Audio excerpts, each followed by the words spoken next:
पहला सवाल है कि 4 घंटियां, ठीक है, 3, 8, 12 तथा 15 मिनट के अंतराल पर बजती है। थोड़ा हम कलर चेंज कर ले तो आपको भी बेहतर दिखाई दे कि हम कहाँ पे लिख रहा हूँ, है ना जी?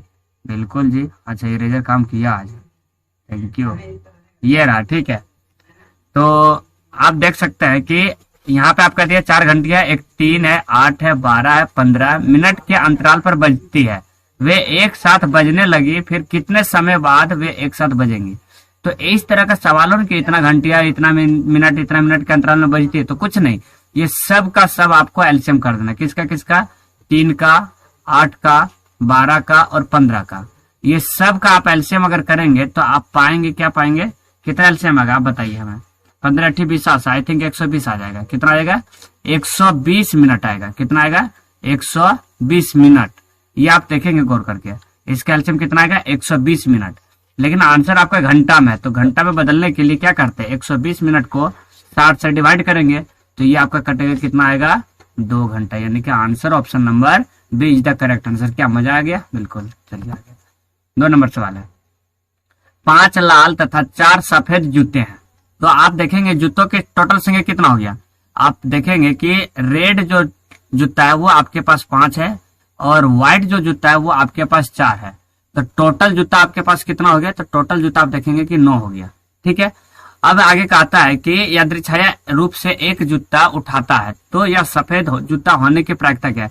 देखिए, जब भी प्रायिकता की बात आ जाए तो जो टोटल नंबर है उसको हम लोग बट्टे में लिखते हैं, जो टोटल नंबर है उसको हम लोग बट्टे में लिखते हैं, ठीक है। दूसरी बात, आपसे पूछा गया सफेद जूता का, तो सफेद जूता कितना है भाई? तो सफेद जूता 4 है, तो 4 लिखेंगे ऊपर में, दैट इज आंसर, यानी कि 4/9, यानी कि आंसर ऑप्शन नंबर ए। अगर आपसे पूछ बैठता कि लाल जूता की बताइए, तो लाल जूता कितना है? लाल जूता आपके पास 5 है, तो आप हम कहेंगे आंसर 5/9। टोटल जूता नीचे रहेगा, ठीक है। तो ये इसका प्रायिकता हो जाएगा। ये रेड की प्रायिकता है और ये व्हाइट की प्रायिकता है। हमें यहाँ पे पूछा था सफेद का, तो आंसर क्या हो जाएगा? Answer option number A is the correct answer. Okay, चलिए आपको कह रहा है कि यदि 2 टंकक 5 मिनट में, यानी कि ऐसा समझिए कि 2 लोग, 2 मैन जो है वो 5 मिनट में, कितना मिनट में? 5 मिनट में 2 पृष्ठ टाइप करता है, मतलब 2 पेज टाइप करता है। कितना करता है? 2 पेज टाइप करता है, ठीक है। तो अगर हम आपसे बोले कि कुछ ऐसा आगे कहता है, तो 10 मिनट में 20 पेज टाइप करने के लिए कितने टंककों की आवश्यकता होगी? तो देखिए सिंपल सी है, आप इसको हल कर पाएंगे। तो देखिए 2 व्यक्ति है और वो 5 मिनट रोज काम करता है, तो काम कितना कंप्लीट होता है? 2 काम कंप्लीट होता है, ठीक है। अब कहता है कि 10 लोग है और वो 20 पेज टाइप रोज करता है। कितना करता है? 20 पेज, सॉरी 20 पेज है ना। यहाँ पे मैं इसे थोड़ा सा एडिट कर लूं, सॉरी एडिट करते हैं, इसको डिलीट कर लूं, ठीक है। हम ये इसके बारे में बता रहे हैं आपको, अभी समझिएगा बात को। जैसे कि 10 मिनट में कितने लोग को हम x मानते हैं, जो कि वो 20 पेज टाइप करेंगे। पहले ये समझिएगा, इसका एक फॉर्मूला होता है M1 D1 H1 equals to M2 D2 H2 बट्टे में W2 और बट्टे में W1। M1 का मतलब हो गया व्यक्ति, D का मतलब डे मतलब दिन, H का मतलब आवर। उसी तरह यहाँ पे ये पहला व्यक्ति हो जाएगा और ये पहला काम हो जाएगा। तो ये इधर आप देखेंगे कि पहला व्यक्ति 2 लोग हैं, ठीक है, 2 व्यक्ति है और कितना मिनट काम किया, मतलब टाइम दिया हुआ 5 मिनट काम किया। तो टोटल वर्क कितना कंप्लीट हुआ? तो 2, तो बट्टे में 2 दिए, ठीक है। अब इधर देखेंगे, अब तो इधर व्यक्ति है ही नहीं, व्यक्ति तो निकालने के लिए कह रहा है, तो व्यक्ति को हम लोग मान लेते हैं x है, लेकिन कितना मिनट काम कर रहा है? तो ये 10 मिनट काम कर रहा है, तो लिखेंगे 10। और कितना काम कंप्लीट कर रहा है ये? तो ये कर रहा है 20। अब यहाँ से कटा दीजिए, 5 दूनी 10 और ये 2 से 10 बार में कटेगा, क्रॉस मल्टीप्लाई करेंगे तो x का वैल्यू कितना निकला? 10। तो ये हो जाएगा इसका आंसर, यानी कि answer option number C is the correct answer. आप ये फॉर्मूला याद रख लीजिए, ठीक है, ये फॉर्मूला याद रख लीजिए। अगर आप इसको एक एक नियम से बनाएंगे तो थोड़ा लेंदी जाएगा, लेंदी के चक्कर में ना रहिए, जितना कम समय में बनाए दैट इज कॉम्पिटिशन, ठीक है। पता नहीं क्या बोल रहा हूँ, आगे देख लीजिए। राम 8 वर्ष का है। कितने वर्ष का राम है? राम जो है वो 8 वर्ष का है, ठीक है। राम की उम्र जो है वो 8 वर्ष है, समझिएगा बात को। और कार्य की एक श्रृंखला पर उसका प्रदर्शन औसत 10 वर्ष के बच्चे के समान है। क्या मतलब समझे ये कि जो राम है ना, ये राम 8 वर्ष की उम्र का है, लेकिन इसके पास जो दिमाग है वो 10 वर्ष का जो बच्चा होगा ना उसके बराबर दिमाग है। तो वही आपसे कह रहा है कि इसके बुद्धि लब्धि बताइए, यानी कि उसका आईक्यू लेवल पूछ रहा है। क्या पूछ रहा है? आईक्यू लेवल, कि उसके पास दिमाग कितना है। तो इसमें करना कुछ नहीं, सबसे पहले काम करना है आपको, जितने वर्ष की उम्र के साथ इसका ज्यादा दिमाग, जैसे कि ये बच्चा 8 वर्ष का है और दिमाग इसके पास 10 वर्ष के बच्चे का है, तो 10 ऊपर देंगे और 8 आप नीचे लगाएंगे, ठीक है। और गुना यहाँ पे करेंगे 100 से। तो यहां से अगर करते हैं तो 2 चौके 8, 25 चौके 100, और ये कटाएंगे तो 2 से 5 बार में मल्टीप्लाई करेंगे तो हम पाएंगे 125, यानी कि आंसर हो जाएगा ऑप्शन नंबर बी। यानी कि राम के पास कितना आईक्यू है? आईक्यू लेवल इनका है 125। आईक्यू लेवल कितना है? 125, यानी कि अच्छा है, अच्छा नहीं बहुत अच्छा है। 125 आईक्यू लेवल होना बहुत अच्छी बात है, ठीक है। तो आईक्यू लेवल अगर आपको निकालने के लिए कहा दिया जाए तो आईक्यू लेवल कैसे निकालेंगे? तो जिस बच्चे के समान उसका आईक्यू लेवल है उस बच्चे को ऊपर रखेंगे और जितना उम्र उसका वास्तविक है उसको नीचे रखेंगे और मल्टीप्लाई 100 से करेंगे, जो आएगा कैलकुलेशन में वो आपका आंसर होगा, ठीक है। तो यहाँ पे आंसर ऑप्शन नंबर बी होगा। आगे चलते हैं। यहाँ पे तो लॉलीपॉप सवाल पूछा आपसे, एलसीएम पूछा है, तो एलसीएम तो आपको आता ही होगा 27, 63, 72 का। तो चलिए एलसीएम कर लेते हैं। आप 2 ढंग से कर सकते हैं, एक साथ तीनों को, या तो फिर आप अलग अलग भी कर सकते हैं। हम दोनों आपको बता देते हैं। एक साथ बचपन से सीखते होंगे, ए से कर लिए तीनों को और यहाँ से लगा दिए 9 से डायरेक्ट हम। 9 तिया 27, 9 सत्ते 63, 9 ठी 72, ठीक है। आप कहेंगे क्या 9 से लगा सकते हैं? बिल्कुल लगा सकते हैं। आप इसका कैलकुलेशन कर दीजिए। 9 तिया 27, ठीक है, और 8 सत्ते 56, इसको मल्टीप्लाई कर देंगे, है ना। तो 7 छक 42, 2 तो सब में तो मल्टीप्लाई करना ही पड़ेगा। 7 छक 42, 4 दूने 6 दूने 12 और 4 16 हो गया। 7 पचे 35 और 5 दूने 10 और 3 10 और 3 13। आप देखेंगे इसका हो गया 2, 6 5 11 का 1 3 4 और 1 5 और ये 15 12 हो गया। यानी कि आंसर ऑप्शन नंबर कौन सा होगा? आंसर ऑप्शन नंबर हो जाएगा आपका डी, आंसर डी, ठीक है। एक तो ये है, एक आप लोग जानते हैं अभाज्य गुणनखंड, जैसे कि 27 को हम तोड़ेंगे तो 3 तिया 9 तिया 27, ये करते थे ना ऐसे। 63 को तोड़ेंगे तो कितना होगा? 3 तिया 9 तिया 3 तिया 9 9 सत्ते 63। और 72 को भी तोड़ेंगे तो कितना होगा? 3 72 ना, तो 2 दूनी 4 और 4 दूनी 8, 8 तिया 24, 24 तिया 72। तो एलसीएम कैसे निकालते हैं? यहाँ 3 है 2 को, 3 यहाँ, यानी कि इसमें 2 को 3 है और इसमें भी 2 को 3 है, तो 3 मल्टीप्लाई 3 मल्टीप्लाई। अब बच गया क्या? जो बच गया सबको मल्टीप्लाई कर दीजिए। 2 बच गया, 2 बच गया, 2 बच गया, 7 और 3, इसका भी मल्टीप्लाई करेंगे तो 12 और 15 12 ही आएगा। कितना आएगा? 15 12। तो ये कर लीजिए, या तो ये सिंपल से जो बचपन से सीखता है वो कर लीजिए। एलसीएम सीधी सी बात है कि एलसीएम निकालना है आपको, डायरेक्ट आंसर, ठीक है। चलिए आगे आपके पास यहाँ पे कह रहा है कि 5,000 रुपया पर, 5,000 रुपये पर, यहाँ पे रुपये होगा, ठीक है, पर 2 वर्ष में 300 साधारण ब्याज, 300 रुपए, ठीक है, 300 रुपए साधारण ब्याज मिलता है। तो ब्याज की दर पूछ रहा है, यानी कि रेट पूछ रहा है, यानी कि आर पूछ रहा है। तो आप लोग जानते होंगे कि एस आई बराबर पी आर टी बटे 100 होता है। चलिए हल करते हैं। एस आई कितना है? 300 है, तो लिखेंगे 300 बराबर पी कितना दिया है? 5,000 दिया है, ठीक है, और आर तो आपसे पूछ रहा था और समय दिया 2 वर्ष और बटे में 100। यहाँ से 2 0 2 0 गया, 2 0 2 0 गया, 1 0 यहाँ से कटा, ये 5 से इसको कटाएंगे 6 बार में, 6 बार में, और ये 2 से कटेगा ये 3 बार में, तो 3 आपका क्या निकला? रेट निकला। यानी कि आंसर क्या हो जाएगा? Answer option number B is the correct answer.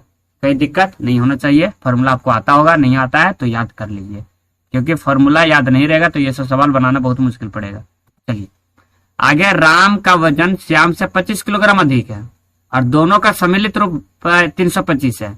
जैसे कि 2 लोग हैं, एक राम है और एक श्याम है। तो यहाँ पे कह रहा है कि राम का जो वजन है श्याम से 25 किलोग्राम अधिक है। मान ले कि श्याम का अगर वजन x है तो इसका वजन कितना हो जाएगा? 25 प्लस x, बिल्कुल होगा x प्लस 25 मतलब, और दोनों का योग दिया है, दोनों का सम्मिलित दिया है 325। अब हल कीजिए, x का वैल्यू निकालिए। x यानी कि 2x बराबर 325 तो इधर है ही, और ये 25 प्लस में इधर गया तो माइनस में 25, तो 2x बराबर आपका कितना आ गया? 300। तो x बराबर कितना हो जाएगा? कटा देंगे इसको तो 150 आएगा। तो x बराबर 150 मतलब आपका किसका आया? श्याम का आयु आ गया, सॉरी श्याम का वजन आ गया 150। लेकिन आपसे पूछा किसका? श्याम का, तो आंसर हो जाएगा ऑप्शन नंबर ए। अगर आपसे पूछा होता राम का अगर पूछता आपसे तो 150 में 25 और जोड़ना पड़ता है, यानी कि 175 होता है। ये आपका श्याम का है, ये आपका राम का हो जाता, ठीक है। लेकिन हमें पूछा है श्याम का, तो answer option number A is the correct answer. Okay चलिए आगे बढ़े। ये रहा आपका आपके पास कहता 1997 में एक नए आवेदन की कीमत कितना था। 1957 में एक नए ओवन है, माफी चाहूंगा आवेदन बोल के मैंने, ओवन की कीमत जो है वो 2500 रुपया है। और वही 2000 ईस्वी में, ये ईस्वी है ठीक है, याद रखिए ये 1997 ईस्वी है, और 2000 ईस्वी में उस प्रकार के ओवन की कीमत कितना हो गया, तो हो गया 4800। सोचिए 1997 में इसकी कीमत कितनी थी, तो 2500 ठीक है, और वही 2000 ईस्वी में इसकी कीमत कितनी होगी, तो 4800। स्वाभाविक बात है, सब चीज बढ़ रहा है तो बढ़ना ही था। तो 1997 से 2000 के बीच कितनी प्रतिशत की बढ़ोतरी हुई, तो आप देख लीजिए बढ़ोतरी कैसे निकालेंगे। तो 4800 में सबसे पहले क्या कर दीजिए, 2500 घटा दीजिए, पता चल जाएगा कि कितना हमारे पास बढ़ा। यहाँ से यहाँ जाने में कितना बढ़ा, तो घटाने के बाद ही पता चलेगा ना। तो 0 0 3 और 2 यानी कि 2300 बढ़ा, लेकिन बढ़ा कितना पे, अब बताइए बढ़ा कितना पे, तो 2500 पे बढ़ा ना। 2500 से 48 हो गया, क्या 4800 से 2500 आया, नहीं 2500 से 48 हो गया। तो बढ़ा कितना पर, 2500 पे, तो 2500 नीचे रखेंगे और मल्टीप्लाई 100 ऊपर करेंगे। क्या गलत कटा दिया क्या मैंने, ओह सॉरी, प्रतिशत, हाँ क्या बोल रहा है कि 1997 से 2000 के बीच कितनी प्रतिशत बढ़ोतरी हुई। चलिए हल करके देख लेते हैं इसको। 25 चौका 100 हो गया, और इसको मल्टीप्लाई कर दीजिए, 23 मल्टीप्लाई 4 कितना आ जाएगा, 23 चौका 92, यानी कि आंसर दो जगह 92 है, नहीं तो एक आंसर लगा दीजिए, option A is the correct answer. D भी हो सकता है ठीक है आपके अनुसार से, यहाँ पे कुछ समथिंग होगा, टाइपिंग मिस्टेक हो गया है वैसे, लेकिन आंसर 92 होगा, लेकिन आंसर क्या होगा, 92 होगा। हमने क्या किया कि 1997 में 2500 पे मिल रहा था जो सामान, वही सामान अभी 2000 ईस्वी में 4800 में मिल रहा है, तो कितना का रेशियो कितना बढ़ गया, तो बढ़ आपका गया कितना, 23 का, 23 बढ़ गया। तो आपसे प्रतिशत पूछा, 2300 बढ़ा, प्रतिशत पूछा तो बढ़ा कितना पे, 2500 से 48 हो गया। तो जितना से बढ़ेगा ना उसको हम नीचे रखेंगे, या जितना से घटेगा उसको नीचे ही रखेंगे। और प्रतिशत पूछा, मल्टीप्लाई 100 कटा छटा के 92 इज द करेक्ट आंसर। आपके पास है कि मनु और तथा भरत की आयु का अनुपात जो है वो 6:5 है। मनु तथा भरत की आयु का अनुपात कितना है, 6:5 है। कह रहा है कि उन दोनों की आयु का योग, यानी कि अनुपात में तो हम मान लेते हैं 6x है और प्लस 5x, दोनों का योग कितना दिया, 44 दिया है। ऐड करेंगे 11x बराबर 44 हो गया, तो x का वैल्यू कितना निकलेगा, इसको अगर आप कटा दें तो देखेंगे कि 4 आ गया। तो x तो 4 हो गया, लेकिन आपसे क्या पूछ रहा है, 8 वर्ष बाद, यानी कि 8 वर्ष बाद किसका, तो उनकी आयु का औसत पूछ रहा है। अरे वाह, सवाल तो बड़ा अच्छा है। अगर आपसे पूछा जाता कि मनु की आयु कितनी है, मनु की आयु तो कुछ नहीं, यहाँ पे 6 है, तो 6 मल्टीप्लाई कर देते 4 को, तो मनु का आयु 24 हो जाता। अगर आपसे पूछता भरत का, तो भरत का 5 अनुपात था, उससे मल्टीप्लाई 4 करते हैं, भरत का अनुपात हो जाता है कितना आपका, ये क्या बोलते हैं इसको, 20 हो जाता। लेकिन आपसे पूछा इसका 8 वर्ष के बाद, तो इसमें 8 वर्ष अगर आप जोड़ें, इसका मनु में 24 में 8 जोड़ेंगे तो 32 हो जाएगा, और इसमें 8 जोड़ेंगे तो 28 हो जाएगा, और दोनों को ऐड कर दीजिए तो कितना हो गया आपका। औसत निकालने के लिए दोनों आयु को ऐड तो करना ही पड़ेगा ना, 8 2 0 5 और 6 आ गया। और कितने लोग हैं, अच्छा अनुपात पूछा, माफी चाहेंगे क्या लिखा हुआ है, 8 वर्ष बाद उनकी आयु का अनुपात पूछा है, यहाँ पर औसत लिख दिया, ये गलत है, क्योंकि आपका आंसर अनुपात में तो अनुपात ही पूछेगा, ठीक है अनुपात होगा, वही हम भी सोचे कि उल्टा क्यों आ रहा है, अनुपात ठीक है। तो यहाँ पे आपका देखिए अनुपात कैसे निकालिएगा, मनु का तो 32 था, और किसका, और आपका यहाँ पे जो भरत है इसका कितना आया था, 28 आया, इसका अनुपात निकाल दीजिए। तो 8 चौके 32, 8 चौके 32, 7 चौके 28, यानी कि 8:7, यानी कि answer option number C is the correct answer. यहाँ अनुपात था, ठीक है टाइपिंग में गलत हो गया, अनुपात पूछ रहा था। तो इतना तामझाम करने, ये तो करना ही पड़ेगा, ये तो करना पड़ता है, लेकिन ये हम जो करने जा रहे थे ये वाला ना 60 वाला, ये गलत था, ठीक है। चलिए एक बार हम फिर से इसको फ्रेश में आपको जानकारी दे देते हैं, बढ़िया रहेगा। देखिए यहाँ पे 6x प्लस 5x, ठीक है, अनुपात में जब भी थे x रख लीजिए, ठीक है, और दोनों का योग 44 है, तो x का वैल्यू हमारा निकला 4, यानी कि 11 है ना, तो 4 हो जाएगा। तो यहाँ से हम लोग मनु का आयु निकाल लिए हैं, तो 6 गुना 4 करके मनु का आयु 24 निकाले, लेकिन 8 वर्ष बाद पूछा तो 8 वर्ष और ऐड किए, और इसका निकल गया कितना 32, और 5 गुना 4 किए तो भरत की आयु 20 निकला, लेकिन 8 वर्ष बाद बोला तो यानी कि इसका हो गया 28। अब अनुपात पूछा तो अनुपात आप जानते हैं, इसको कटा दीजिए, 8 चौका 32 और 7 चौका 28, यानी कि 8/7, यानी कि 8:7, 7, यानी कि answer option number C is the correct answer. I think clear होगा, ठीक है। 10 नंबर देखिए, कह रहा है किसी क्षेत्र के 40% व्यक्ति मधुमेह से पीड़ित है, 25% व्यक्ति मिर्गी से पीड़ित है तथा 10% व्यक्ति दोनों से पीड़ित है, तो कितने प्रतिशत लोग किसी भी बीमारी से पीड़ित नहीं है। देखिए यहाँ पे समझिएगा, ये 3 डायग्राम बनाएंगे। एक है ये मधुमेह से पीड़ित है, ये मधुमेह आपका, ठीक है, मधुमेह। इस मधुमेह में कितने प्रतिशत लोग हैं, तो 40% लोग हैं। और यहाँ पे आप देखेंगे तो मिर्गी, ये है आपका मिर्गी वाला, कौन है, मिर्गी वाला, ठीक है।